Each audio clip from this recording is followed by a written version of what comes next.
Assalamualaikum warahmatullahi wabarakatuh. Perkenalkan, nama saya Randy Wahyudi dengan NIM 2023 099186. Kali ini saya akan mempresentasikan tentang analisis resiko. Sebelum masuk lebih dalam di analisis resiko, kita harus tahu pentingnya manajemen resiko.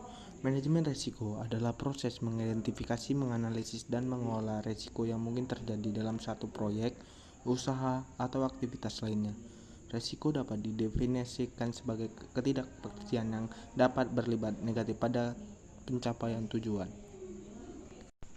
Baik, kita masuk ke topik pembahasan kita tentang analisis resiko. Pertama, resiko produksi, resiko pasar, dan resiko operasional. Mengidentifikasi, menganalisis, dan mengelola resiko yang mungkin akan terjadi dalam suatu proyek, usaha, atau aktivitas lainnya. Resiko produk adalah potensi kerugian yang mungkin terjadi pada produsen, penjual, atau pengguna produk akibat ketidakpastian atau kegagalan produk tersebut. Resiko produk dapat timbul dari beberapa faktor, antara lain desain produk, karena kesalahan desain dapat menyebabkan produk tidak aman atau tidak berfungsi sebagaimana mestinya. Kemudian ada bahan baku. Penggunaan bahan baku yang cacat atau tidak sesuai standar menyebabkan produk tidak aman atau tidak tahan lama. Selanjutnya adalah proses produksi. Kesalahan dalam proses produksi dapat menyebabkan produk cacat atau tidak sesuai dengan spesifikasi. Pemasaran dan pelabelan. Informasi yang atau menyesuaikan dalam materi pemasaran atau pelabelan produk dapat menyebabkan konsumen salah menggunakan produk dan mengalami kerugian. Yang terakhir ada penggunaan produk. Penggunaan produk yang tidak sesuai dengan instruksi atau petunjuk penggunaan dapat menyebabkan kerusakan produk atau cedera pada penggunanya. Dampak risiko produksi dapat terbagi menjadi 3, yaitu dampak produsen. Produsen dapat mengalami kerugian finansial akibat biaya perbaikan, pengertian produk, tuntutan hukum, dan kerusakan reputasi. Kemudian penjual dapat mengalami kerugian finansial akibat penarikan produk dari pasar dan tuntutan hukum dari konsumen.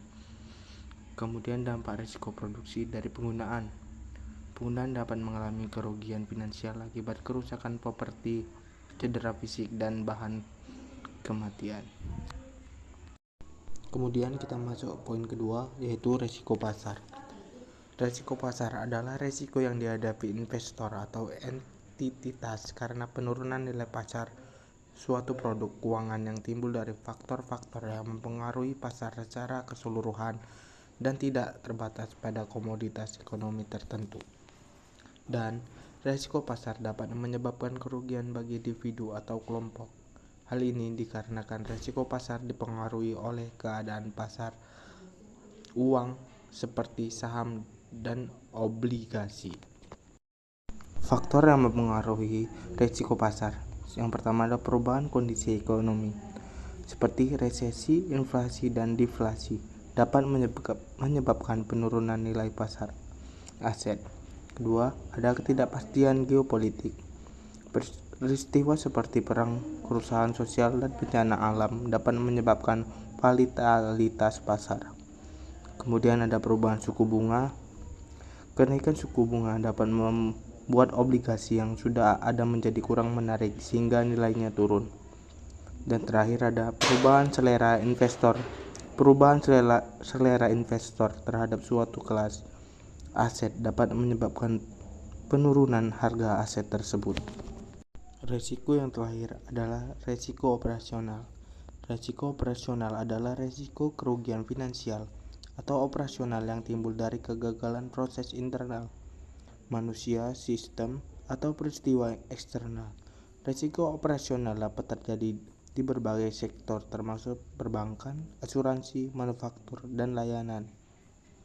Faktor operasional dapat terjadi dari berbagai hal seperti kesalahan manusia seperti input data yang salah, kesalahan yang mengolah transaksi, dan kesalahan dalam mengikuti prosedur dapat menyebabkan kerugian finansial. Kemudian kegagalan sistem. Kegagalan sistem IT seperti pemadaman listrik, serangan cyber, dan kerusakan perangkat keras dapat mengganggu operasi bisnis dan menyebabkan kerugian finansial. Dan terakhir, ada kegagalan proses internal dan eksternal. Proses internal yang tidak dapat memadai atau tidak efektif dapat menyebabkan kesalahan, penipuan, dan pelanggaran peraturan. Begitu juga dengan kegagalan proses eksternal. Sekian dari presentasi yang saya sampaikan. Semoga yang saya sampaikan bermanfaat untuk kita semua. Saya akhiri, salam dan bahagia.